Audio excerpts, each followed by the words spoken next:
Feliz sábado, querida igreja. Feliz sábado, amigos que estão nos assistindo. Onde você estiver, que Deus te abençoe.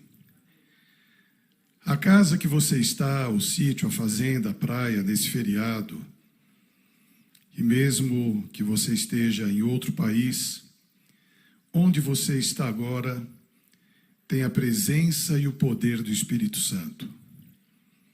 Creia que Deus está com você. E os amigos que puderam vir, seguindo os protocolos de segurança, acabei de tirar a minha máscara agora, o meu microfone foi higienizado, e se eu passar em algum lugar que tem um pouquinho de fogo, eu vou explodir, porque é álcool para tudo que é lado. E eu fico feliz em ver, dentro das restrições, os amigos que aqui estão. E o que eu vou falar agora é de coração, tá bom? Saudades de vocês. Saudades de vocês.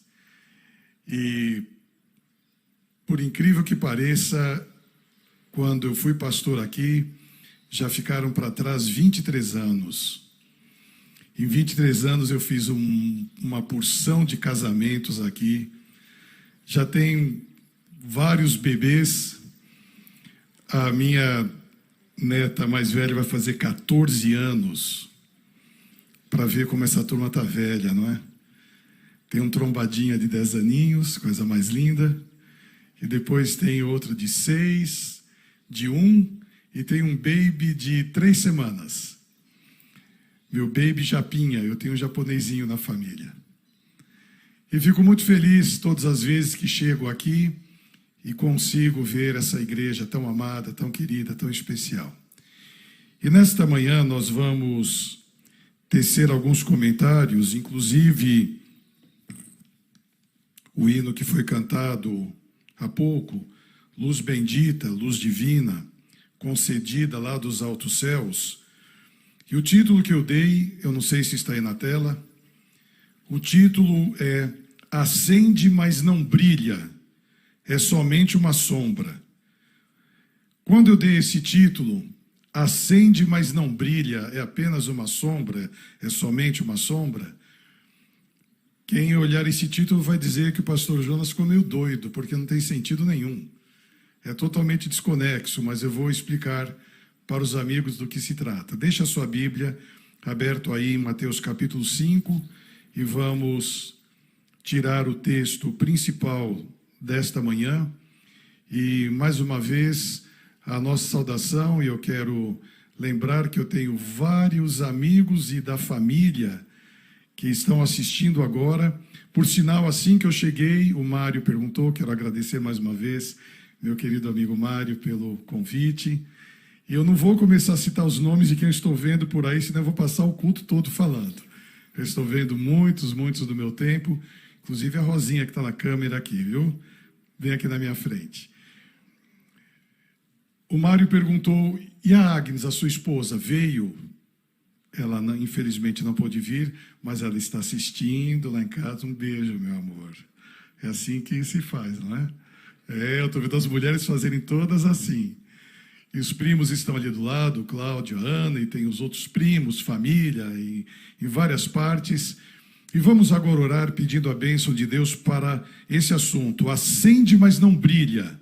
É somente uma sombra. Alguém tem uma ideia, só por curiosidade? Alguém tem uma ideia o que é esse assunto? Acende, mas não brilha. É somente uma sombra. Ótimo, eu gosto de dar títulos que às vezes nem eu mesmo sei. Mas vamos descobrir no transcurso do culto. Vamos orar então. Querido e bom Deus, muito obrigado pela bênção de estarmos mais uma vez nessa querida igreja, revermos amigos tão queridos, tão especiais, e as tuas bênçãos suplicamos ao abrirmos agora a tua palavra, que ela atinja o coração e a mente deste falho servo teu que fala nesse momento, bem como dos amigos queridos aonde estiverem. Que esta luz maravilhosa que cantamos neste hino e vamos cantar no hino final, possa brilhar em nossa vida e permitir que diante dos que nos rodeiam, possamos transmitir a luz de Deus. Em nome de Jesus. Amém. O texto, um dos mais conhecidos da Bíblia, está no livro de Mateus, no capítulo 4, no capítulo 5, versículo 16. Mateus 5, 16. Assim resplandeça a vossa luz diante dos homens, para que vejam as vossas boas obras e glorifiquem a Deus, o vosso Pai, que está nos céus. Entre julho e agosto do ano 29 de nossa era, Jesus começou o seu ministério. E nesta ocasião, ele chama os seus discípulos e denomina-os, e com os nomes deles, identifica, e ele faz aqui o sermão conhecido como Sermão da Montanha. E apresenta as bem-aventuranças, a oração do Pai Nosso. Ele diz que o ser humano, os seus discípulos e nós, que estamos agora quase 2000 anos depois, seremos o sal da terra, a luz do mundo. O que quer dizer tudo isso? Jesus disse: brilhe a vossa luz diante dos homens. Há vertentes aqui muito interessantes. A luz deve brilhar para que outras pessoas vejam.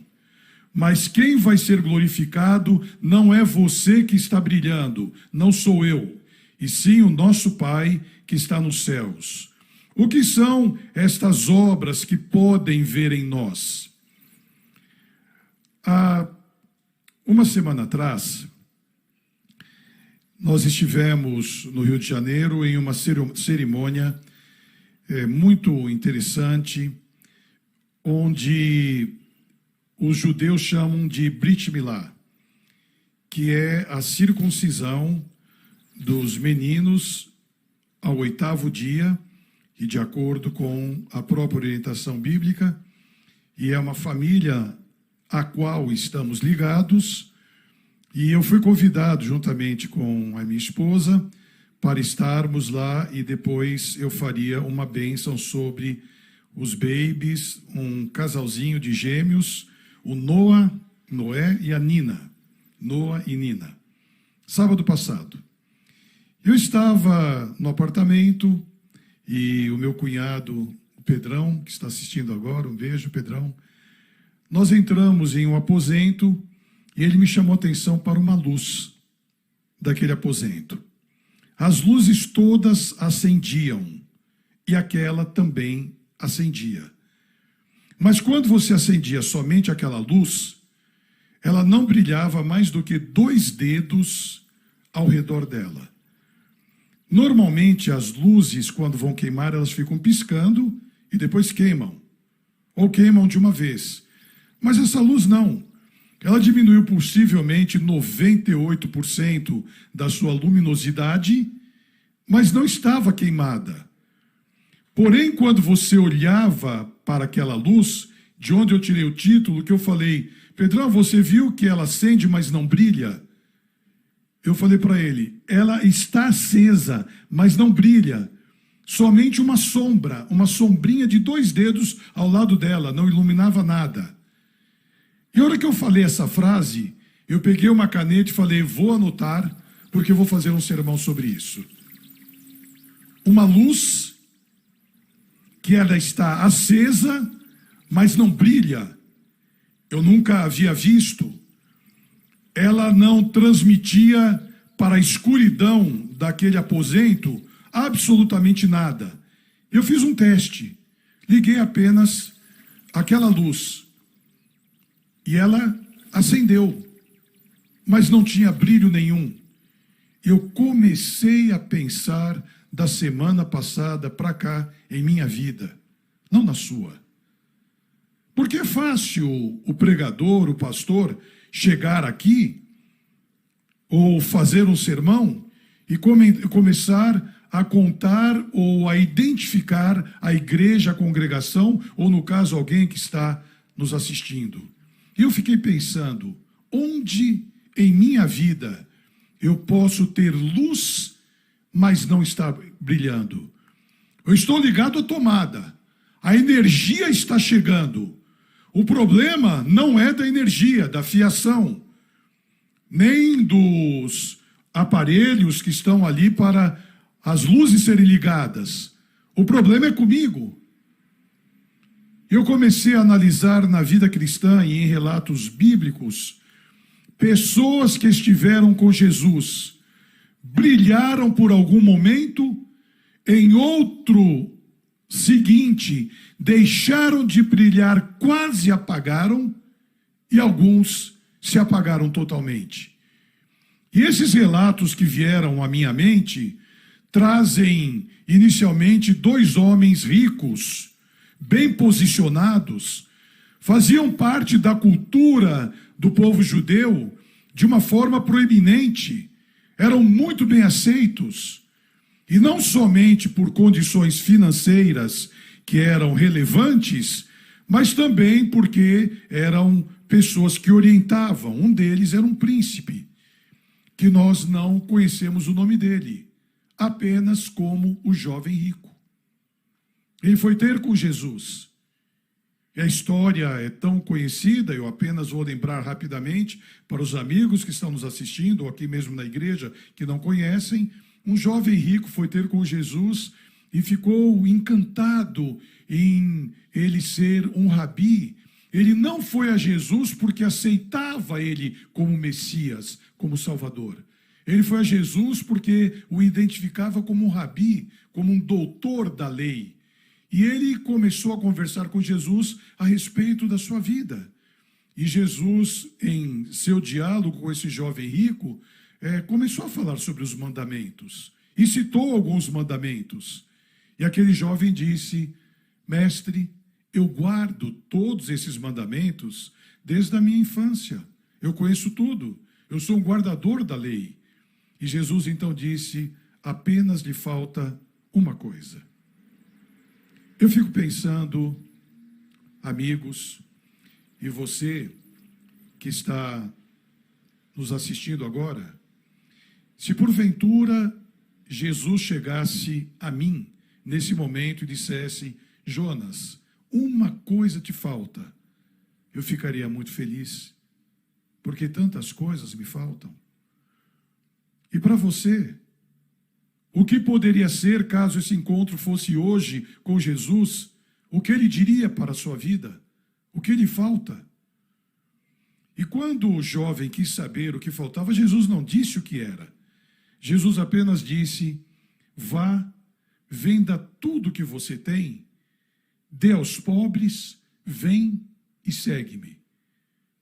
Ali já estavam discípulos dele, de Jesus, como João, Pedro, Mateus, que haviam largado tudo, mas logicamente não possuíam os benefícios financeiros que aquele jovem rico possuía. E a Bíblia diz que ele saiu muito triste e saiu para a perdição, porque ele era um dono, um homem que possuía muitos bens. Um outro rico foi encontrar-se com Jesus. E este homem, o nome dele é identificado: Nicodemos. Nicodemos, ele fazia parte do Sinédrio. Era a mais alta cúpula que havia para julgar questões sociais, religiosas, familiares, como um senador. E ali estava Nicodemos, que procurou Jesus e também perguntou o que era necessário para ele herdar a vida eterna. E Jesus disse: você tem que nascer de novo. E ele entendeu, mas satirizando, perguntou: mas como homem da minha idade vai entrar no ventre de sua mãe e vai nascer de novo? E Jesus disse: nascer da água e do Espírito, do batismo, da presença do Espírito Santo em sua vida. Nicodemos se afastou, mas ficou observando Jesus. Ele ia onde Jesus estava, ficava nos bastidores. E quando Jesus morreu, Nicodemos tornou-se um discípulo de Jesus. Ele pediu o corpo de Jesus para Pilatos. Ele era uma autoridade. Ele foi ao governador romano e requereu o corpo de Jesus. E Pilatos admirou-se porque em 6 horas, desde o início da crucifixão até aquele momento, Jesus já havia morrido. Havia ocasiões que a pessoa passava 1, 2, 3 dias pendurado na cruz.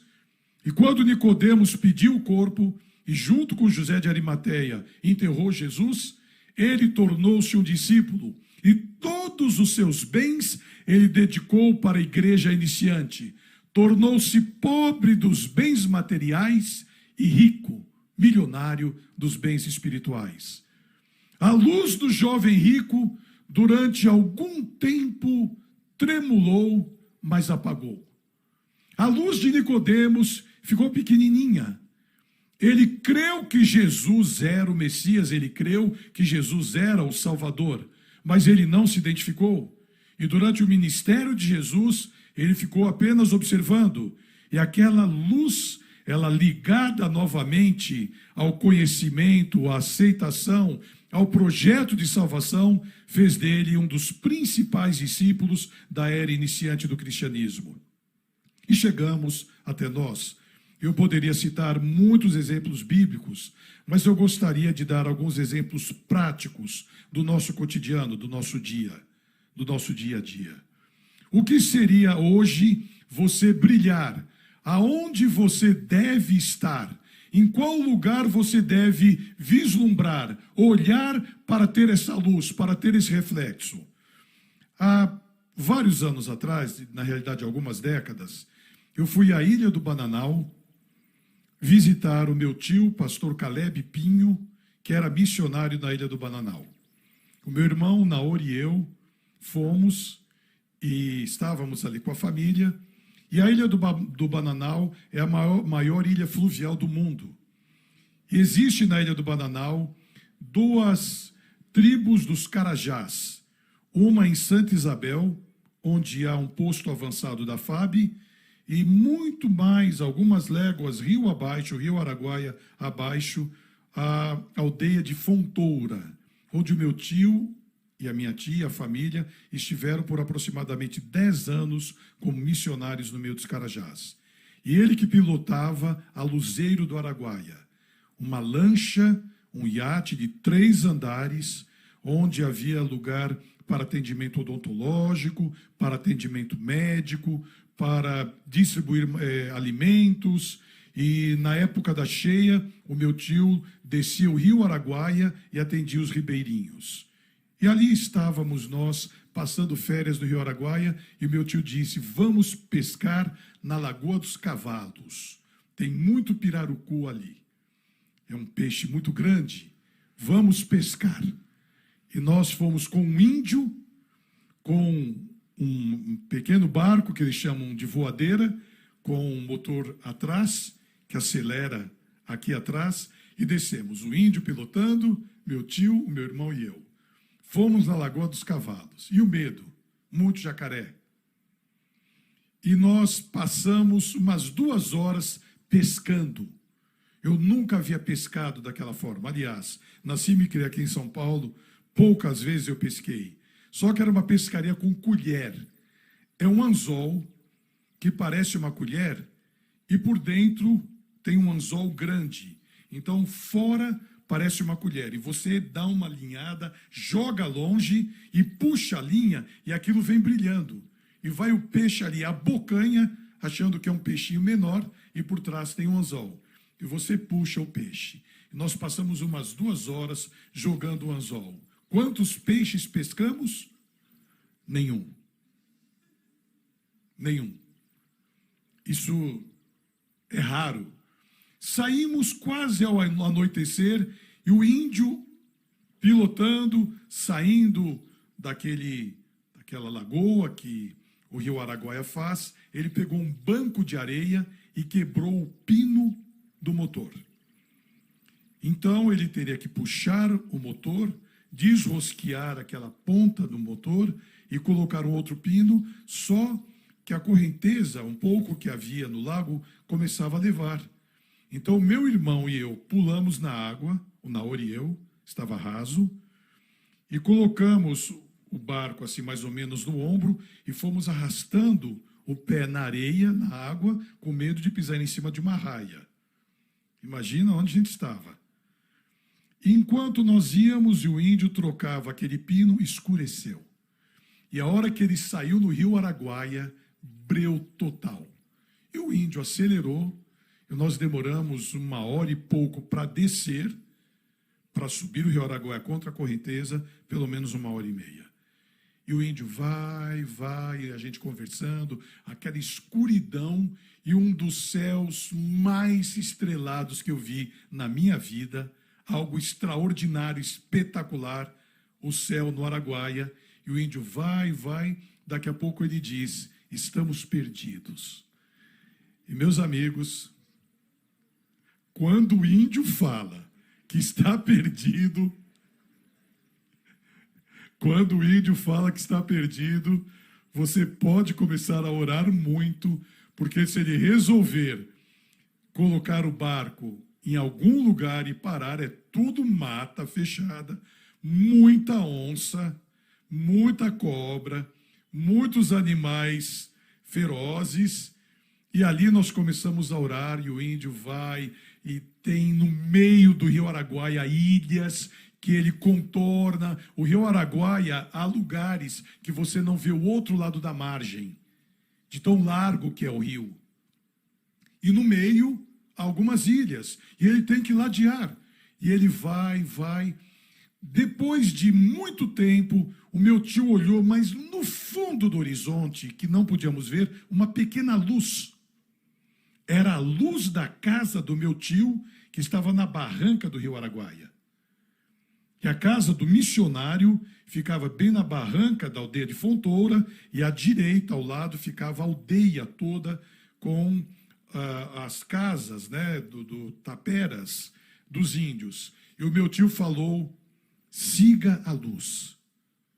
E o índio rumou naquela direção, e nós demoramos muito, mas era uma luz muito pequena. E aquela luz foi aumentando, e em um determinado momento, nós começamos a ver as luzes da aldeia, e nós chegamos muito tarde, estavam todos preocupados, e graças a Deus chegamos. Siga a luz. Quando Jesus disse, eu sou a luz do mundo, e ele identificou-se como a luz do mundo, vamos ler esse texto, está no livro de João, no capítulo 8, São João, capítulo 8. Vamos ler esse texto para identificarmos o que Jesus falou a respeito dele mesmo. São João, capítulo 8, no versículo 12. São João 8, 12. Falou-lhes, pois, Jesus outra vez, dizendo, eu sou a luz do mundo.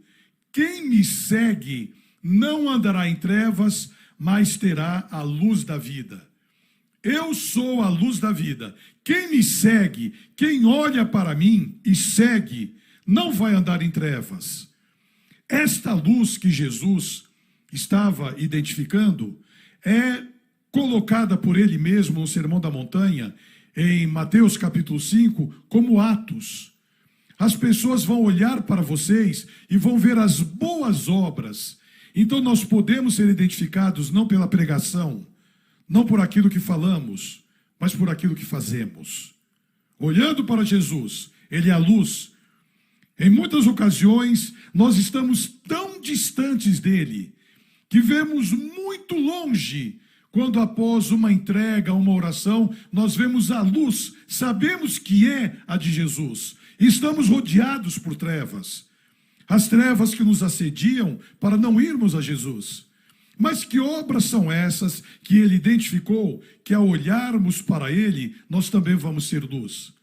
Eu me recordo, quando eu estava no meu segundo ano de ministério, lá em Brasília.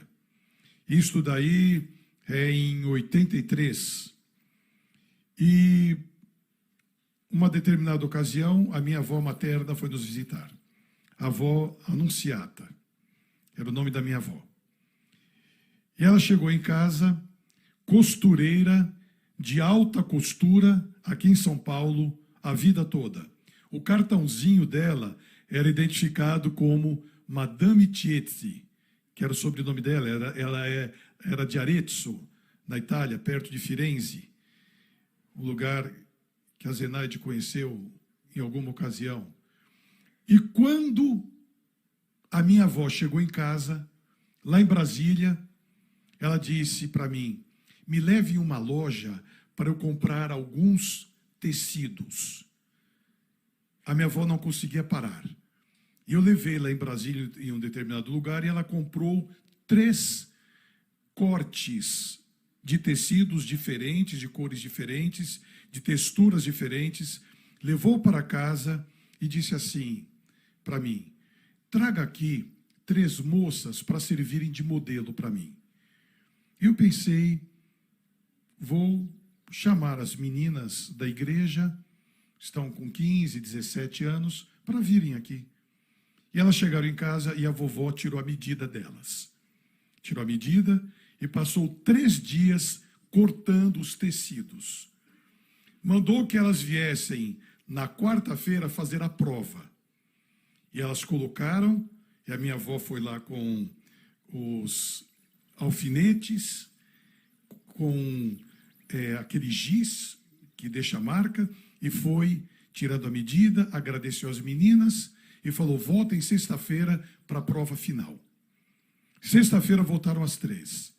A hora que elas colocaram o vestido, cada uma delas, a minha avó escolheu de acordo com as meninas a cor, o tecido, caiu como uma luva para as meninas. Os vestidos que ela fez para as 3. E elas ficaram muito felizes de serem modelo por uma semana. E antes de elas irem embora, a minha avó foi no quarto, pegou cada um daqueles vestidos, dobrou, colocou em um papel de presente, deu para cada uma delas e disse: usem amanhã na igreja. Aquelas meninas começaram a chorar. Muito simples, meninas humildes, nunca tiveram um vestido como aquele, de alta costura, nunca. Irmãos, isso faz aproximadamente 30 anos, mais de 30 anos. Eu nunca me esqueci do rosto daquelas meninas, eu me lembro da fisionomia delas. Elas, com o pacote na mão, elas estavam recebendo da minha avó luz. Você e eu transmitimos luz por atos, olhares e palavras de amor. E sabem, amigos queridos, qual o lugar que nós mais transmitimos luz e o lugar que nós menos transmitimos luz? Aonde? Aonde? Em casa. Todas as vozes que eu ouvi falaram a mesma coisa. Olhem o título do sermão: acende, mas não brilha, somente uma sombra. Alguém aqui me ouvindo na igreja? Você que está em algum lugar, você é uma sombra? É uma luz? Nesse momento que estamos vivendo, onde a igreja não pode ter mais do que 30% da sua capacidade, nós não sabemos quanto tempo vai demorar. Já estamos há 6 meses nessa situação aqui no Brasil. Nesse período, ou menos do que isso, depois de 4 meses, a economia do mundo diminuiu mais do que no período da Segunda Guerra Mundial, que demorou 6 anos. De setembro de 1939 a setembro de 1945. A economia mundial, em 4 meses, encolheu mais do que nos 6 anos da Segunda Guerra Mundial. Nós estamos vivendo em casa, e alguns lares, forçosamente, porque não tem como sair. Aumentou exponencialmente o número de divórcios, de agressões contra a mulher e de feminicídios, onde a mulher é morta por ser mulher. E quando nós olhamos para essa situação que temos à nossa frente e reconhecemos agora em nosso interior que eu sou um dos 2, eu, Jonas, que vos falo, onde a minha esposa está me assistindo, meus filhos, a minha família. Ou eu posso ser algo que está aceso e não brilha, mas olhando para Jesus, Eu posso transmitir palavras, atos, como este da minha avó, de amor, de compreensão, de perdão, de tolerância, como nunca pudemos ter na vida, devido ao momento que estamos vivendo agora. E é exatamente neste momento que nós devemos ter esse texto de São João, capítulo 8, onde Jesus disse: eu sou a luz do mundo. Nós não temos em nós intrinsecamente essa luz. A nossa natureza, pelo contrário, a nossa natureza é propensa para o mal. Eu vou fazer agora 2 rápidas perguntas, mas respondo de imediatamente. É mais fácil falar bem ou mal das pessoas? Mal. É mais fácil você falar a verdade ou mentir? É mais fácil. Aquela mentirinha que não é mentira, que todo mundo acha que não é mentira. A do dentista, por exemplo, vamos generalizar para não identificar ninguém. Vem com aquela seringa do tamanho do mundo, que agora é pequenininha, a agulha é bem pequenininha, mas a velha frase, não vai doer nada. Aqui não vai doer nada. A hora que você ouve aquele barulhinho ali no seu ouvido, você se arrepia todo. É mentira. É mentira também dizer, meu filho, não fume maconha, porque é muito ruim. É mentira. Maconha é bom. O pessoal fica num barato que é uma beleza. Diga, meu filho, vai ser legal, você vai gostar. E porque você vai gostar, você vai se viciar. E vai fazer mal para o seu organismo. Diga a verdade. Cheirar cocaína, rapaziada, diz, dá um barato, que legal. Você vai se viciar bebendo, fumando, é gostoso, vai te dar prazer, mas você vai se arrebentar. É hora de nós sermos luz e claros, não ofendendo. Eu não vou dizer verdades que ofendam. Não precisa dizer para o seu marido que ele está horrível, parece ponta de estoque. Vai com calma, meu amor, você não quer fazer um regimezinho? Você não quer dormir mais? Não vai dizer que ele está com uma olheira que parece sei lá o quê. Eu não vou nem falar porque eu ouvi alguma coisa aqui que eu não vou repetir. Você não vai dizer para sua esposa, meu amor, brincadeira, né? Você vai sair assim? Olha essa roupa aí. São questões ofensivas. Eu não estou dando risada no meu interior, a minha esposa está me ouvindo. Ela disse para mim, nunca diga para mim isso e aquilo. Eu não falo mesmo. Eu não falo, mas eu não preciso falar porque ela não precisa, ela é maravilhosa. Quando as mulheres gostaram, todas sorriram aqui. Quando nós somos luz, em algum momento nós estávamos acesos, mas não estávamos brilhando. Somos conectados novamente à luz, que é Jesus. Voltamos a brilhar. E ao brilharmos, o nosso rosto vai transmitir as atitudes boas que estão aqui dentro.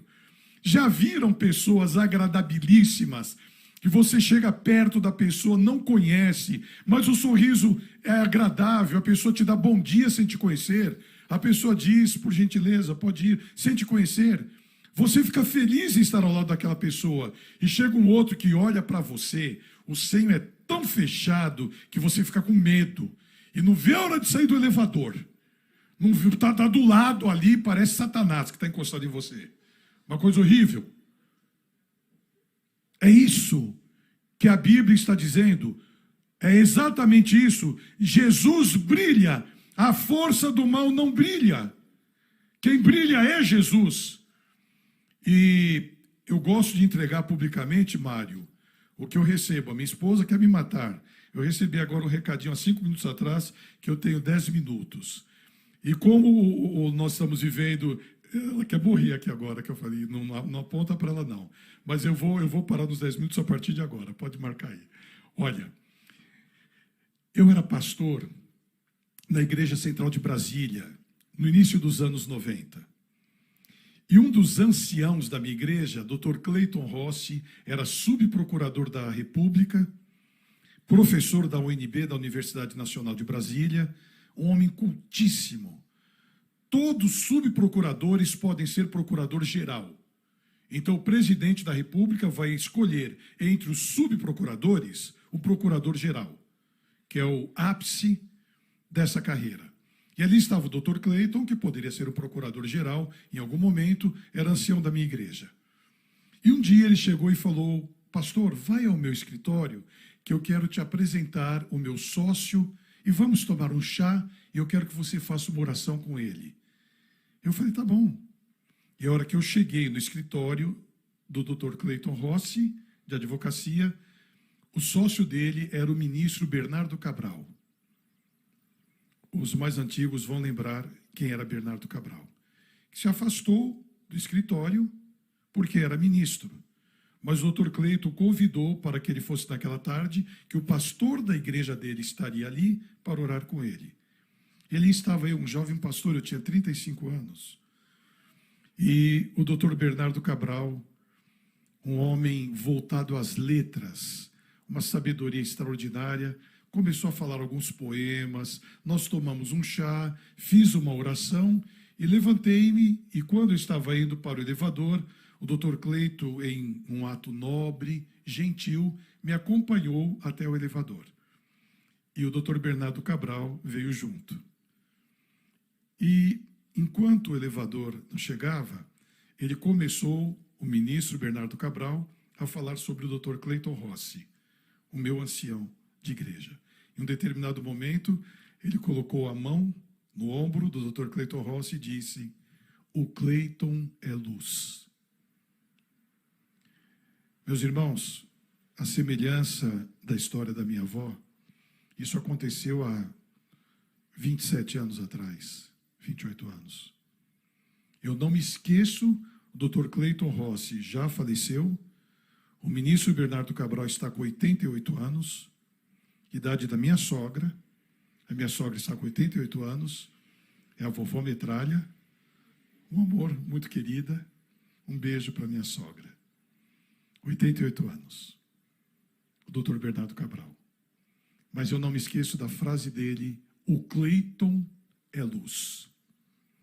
Quando olham para mim, que vos falo, quando olham para você, para os senhores, em casa, lá em casa, depois no trabalho, onde temos liberdade, ou na escola, ou na faculdade, ou na viagem, ou no trânsito, nós somos uma luz que acende, mas não brilha, é somente uma sombra.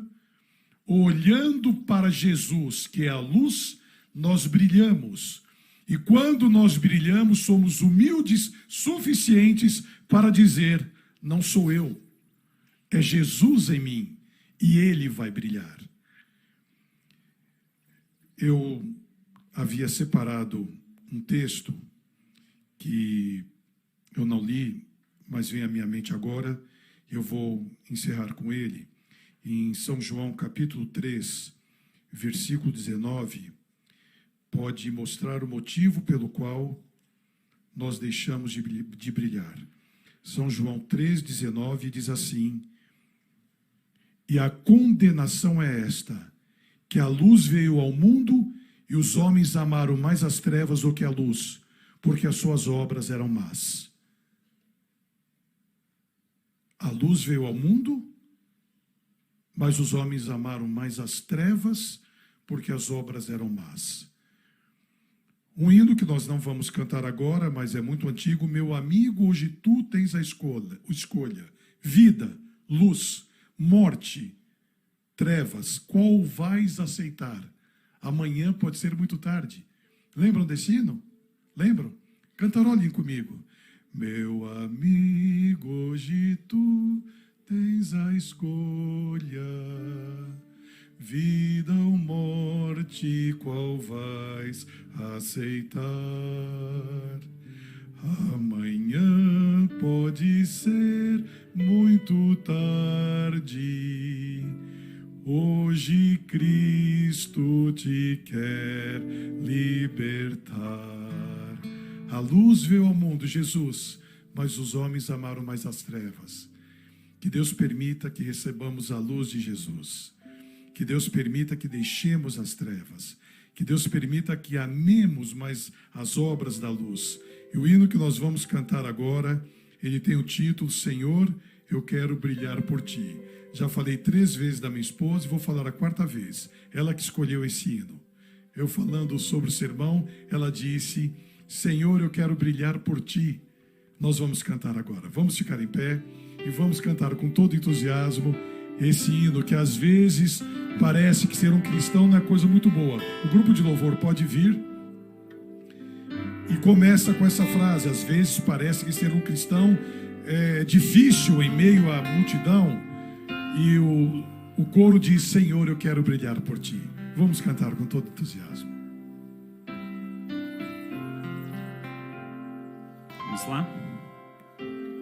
Às vezes parece que ser um cristão não é fácil em meio à escuridão.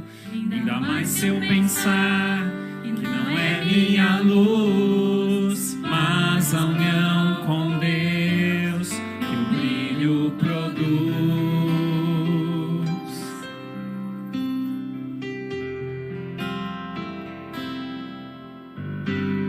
Às vezes parece difícil entender que o cristão é exemplo mesmo sem o querer.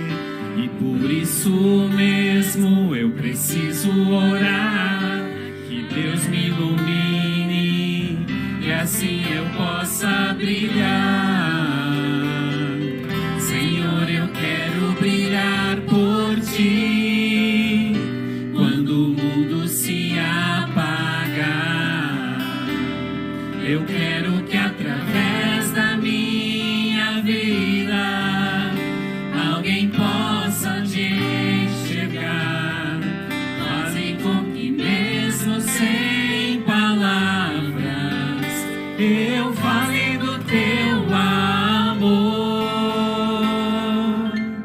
Eu quero brilhar por ti, brilhar onde quer que for.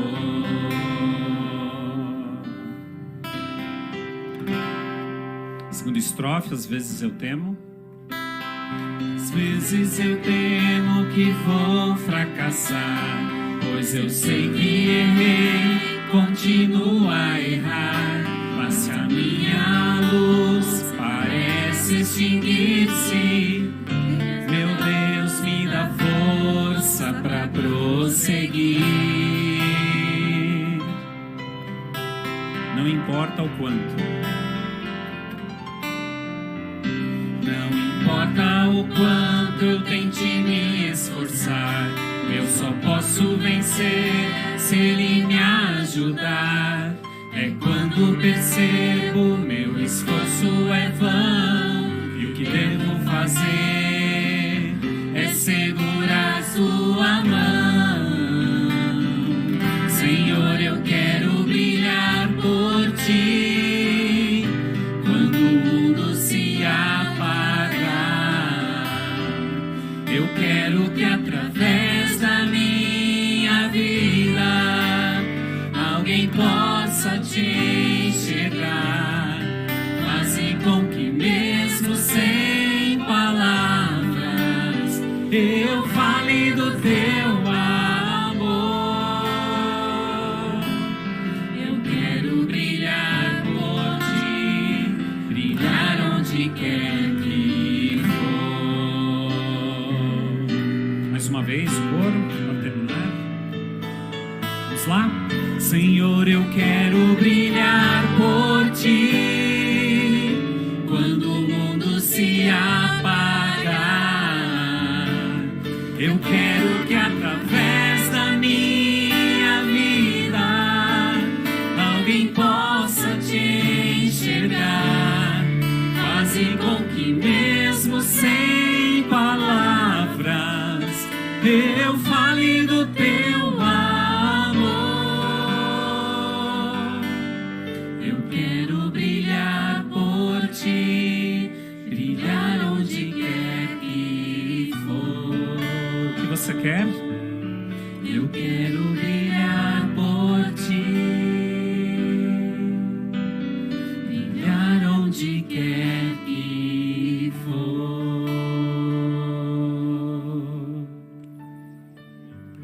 Eu gostaria muito que você brilhasse onde você está, meus queridos primos Cláudia e Marcelo, que estão nos assistindo agora, e você que está aqui na igreja, vê o que você acha. Ao sair agora, pedir a bênção e o poder de Deus para retomar essa luz. Esqueça esse título. Acende, mas não brilha. É somente uma sombra. Mudado ele fica, acende e brilha. É uma vida ao lado de Jesus. Se você quer ser essa luz, quer pedir a bênção de Deus e ter a coragem de pedir perdão para quem você ofendeu, comece brilhando, pedindo perdão. Continue brilhando, aceitando o perdão. Retome relacionamentos rompidos. Restaure amizades que ficaram para trás. Procure quem te ofendeu e diga: eu te perdoo. Desenvolva atos de amor, nem que seja por um olhar. E se você concorda com essa proposta, a partir de agora, desse momento e saindo daqui, ser luz, levante a sua mão. E você que está em casa, também pode fazer isto. O mesmo Deus que está aqui está aí. Está te vendo e nos ouve nesse momento ao dizermos: querido e bom Deus, quão imperfeitos somos. A nossa capacidade para trazer soluções como estas propostas neste assunto é zero, é nula. Nós não temos essa vontade, não temos essa capacidade, mas agora, ó Pai, quando levantamos a nossa mão, é sinal que aceitamos. E ao aceitarmos mais uma vez o perdão de Deus em nossa vida, o amor eterno deste Pai amoroso, e resolvermos transmitir a estas pessoas que estão agora em nossa mente, nós passamos pelo processo de justificação. E nenhuma condenação há para aqueles que são justificados agora pelo grande amor de Jesus. Perdoe os nossos pecados. Nos dê a tua paz. Para nós que aqui estamos na igreja, nos leve sob os teus cuidados para casa. E os que lá estão possam receber agora o abraço do Pai, de amor, o olhar de toda e maior consideração, mas acima de tudo a luz de Jesus. Que ao brilhar em nós, possamos ser transmissores e a bênção, o poder de Deus reine em nossa vida, pois em nome de Jesus suplicamos e agradecemos. Amém. Que Deus te abençoe. Que Deus esteja em sua vida. E os amigos que aqui estão, eu dou um abraço à distância. Abraço a todos. Vão para casa na paz de Jesus e não briguem pelo caminho. Que Deus a todos abençoe.